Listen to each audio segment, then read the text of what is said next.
UPSC 2020 के नताइज में 761 उम्मीदवार कामयाब हुए हैं। इस मर्तबा 29 मुस्लिम उम्मीदवार भी कामयाब हुए हैं। इनमें से 158 रैंक हासिल करने वाले फैजान अहमद को आईएएस मुंतखब किया गया। 203 रैंक हासिल करने वाले मोहम्मद आसिफ ने न्यूज 18 से गुफ्तगू करते हुए कहा कि पहले वो आईपीएस के तौर पर मुंतखब हुए थे, लेकिन काम करने की ज्यादा ख्वाहिश थी और अब आईएएस की हैसियत से तालीम और सेहत के शोबे में बेहतर तौर पर काम कर सकेंगे। कम अमल पे हम जिहाद ज़िंदगानी में यह है मर्दों की शमशीरें, कुछ इसी को सच कर दिखाया है फैज़ान ने। दूसरी ही मर्तबा जब यूपीएससी का एग्ज़ाम दिया तो फिर 58वीं रैंक हासिल की। फैज़ान हमारे साथ हैं। फैज़ान, आप कोटा से हैं, फैक्ट्री कहा जाता है, क्या उसी फैक्ट्री का ये प्रोडक्ट है? नहीं, फैक्ट्री सर उसको आईआईटी और मेडिकल की फैक्ट्री कहा जाता है। उसका तो मैं प्रोडक्ट नहीं हूँ, हालांकि मैंने तैयारी करी थी वहाँ से, लेकिन यूपीएससी के लिए कोचिंग का कोटा में इतना कोई स्कोप नहीं है, तो कोटा को यूपीएससी की कोचिंग फैक्ट्री तो नहीं कहा जा सकता, तो उसको उस हिसाब से मैं वहाँ का प्रोडक्ट नहीं होऊंगा। अच्छा, आपने 58वीं रैंक हासिल की है, कितनी मेहनत लगी, किस तरीके से तैयारी की, क्या प्लानिंग की?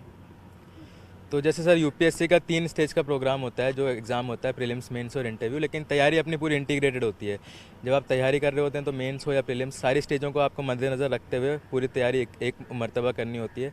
जब मैं 2018 में मैंने तैयारी शुरू करी थी और पहला अटैम्प्ट में मेरा एग्ज़ाम निकल नहीं पाया था, उसके बाद 2019 में मैंने जामिया में एडमिशन लिया था, रेजिडेंशियल कोचिंग एकेडमी में। उसके बाद से मैं अल्हम्दुलिल्लाह काफ़ी यहाँ पे जो माहौल मिला, यहाँ पे जो तरबियत मिली, फैसिलिटीज़ मिली, काफ़ी सारे जो मेरे दोस्त और ग्रुप बना, उसकी मदद से काफ़ी मेरी प्रिपरेशन को एक बहुत अच्छी मैं कहूँगा उड़ान मिली, और उसकी बदौलत आज मैं यहाँ पे आपके सामने खड़ा हूँ सर। मानव विज्ञान आपका सब्जेक्ट रहा, लेकिन जब 2019 में आपने पहला अटेम्प्ट दिया था तो प्रीलिम भी क्वालिफाई नहीं हुआ था, तब क्या ज़हनी तौर पर कितना प्रेशर था? जी अल्हम्दुलिल्लाह से मैं ये कहना चाहूँगा कि प्रेशर तो मेरे ऊपर बिल्कुल नहीं था। मेरे जो वालिदैन थे उन्होंने मेरे को बिल्कुल फ्रीडम दे रखी थी कि आप अपने हिसाब से करिए, जितना आपको वक्त लगे। हमारी तरफ से आप पे कोई ज़ोर ज़बरदस्ती और बंदिश नहीं है।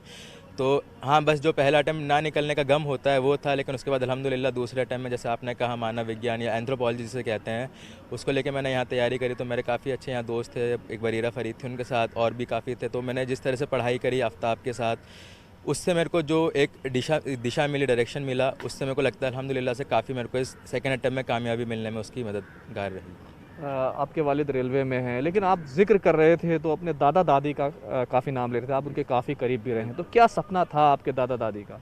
जी, मैं बचपन से मेरे दादा दादी के, जैसे बिल्कुल सही कहा आपने, काफ़ी करीब रहा, और उनका हमेशा से ये सपना था कि जो उनका पोता है वो बिल्कुल दीन और कौम की, इंसानियत की, देश की खिदमत करे, गरीबों के लिए कुछ करे। उनका भी हमेशा से यही सपना रहा करता था। तो इसी के विज़न को पूरा करने के लिए मैंने चुना था कि भाई कलेक्टर बनने के नाते मेरे को उनकी जो विज़न था उसको आगे बढ़ाने में बहुत ज़्यादा मदद मिलेगी। तो वो सपना देखते हुए मैंने चुना कि मेरे को आईएएस बनना चाहिए, और अल्हम्दुलिल्लाह से अल्लाह ने मुझे कामयाबी दी। तो मैं उनकी दुआओं को बहुत ज़्यादा इसका क्रेडिट दूंगा कि उनकी, आज वो भले ही में हमारे साथ नहीं है, लेकिन उनकी दुआएं ज़रूर मेरे साथ हैं, और अल्लाह के करम से कामयाबी रही है। एक आखिरी सवाल, अब आप की ट्रेनिंग होगी, आप ज्वाइन भी करेंगे, लेकिन बड़ा मसला क्या देखते हैं हमारे मुल्क की जो मसाइल हैं उनको लेकर के, जिनको आप चाहेंगे कि एक आईएएस के तौर पर, एक अफसर के तौर पर हम अपने मुल्क की ये खिदमत करें, इसको ठीक करें?